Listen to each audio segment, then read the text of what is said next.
السلام عليكم. النهاردة قناة النماء بتقدم لكم مزرعة. المزرعة دي نموذجية.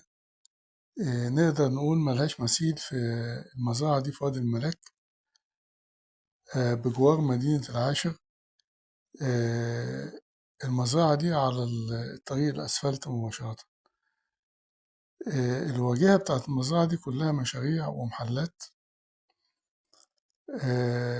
في عندنا جزء 5 فدادين، ده برتقان، مزروع برتقان ومانجو أجنبي. طبعا الموقع ده موقع متميز واستثماري وسكني وزراعي. فيها مباني على الأسفلت كالآتي. يبقى احنا كده عندنا 5 فدادين مزروعين برتقان ومانجا، وفي بقى مباني على الأسفلت عبارة عن إيه؟ نمرة واحد، في مبنى دورين مساحة 500 متر. المبنى الدورين ده بيحتوي على محلات على الطريق ومخزن وفي مجلس. كل ده تشطيب سوبر لوكس. في كمان شقتين بالدور العلوي برضه سوبر لوكس. 2، في كمان مبنى دور واحد 500 متر، ده عبارة عن بيحتوي على محلات على الطريق وشقة ومخزن. في كمان مغسلة على الطريق مباشرة مرخصة، وفيها عداد كهرباء 3 فاز. والمغسلة دي بتحتوي على 6 محلات للزيوت والتشحيم وخلافه. في عندنا بالنسبة للسكن في فيلا داخلية. الفيلا دي مساحتها 1000 متر، تشطيبات سوبر لوكس.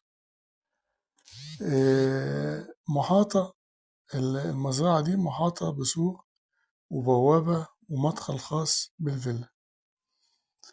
المزرعة فيها جميع المرافق من مياه شرب وكهرباء والتليفون وجميع الخدمات، وجميع المباني مرخصة وفي رخصة للأدوار العلوية.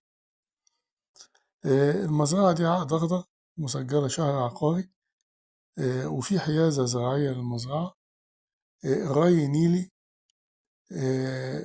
كل المباني دي بقى ملحوظة، كل المباني اللي على الطريق بتبعد عن الأسفلت 20 متر. المكان في وادي الملاك بجوار مدينة العاشر من رمضان، على طريق التل الكبير المتفرع من الإسماعيلية الصحراء. قناة النماء بتتمنى إن الأرض دي تحوز إعجابكم، وهو عبارة عن مشروع متكامل زراعي وخدمات، وفي سكن محترم جدا وشيك جدا وتشطيب سوبر لوكس. رجاء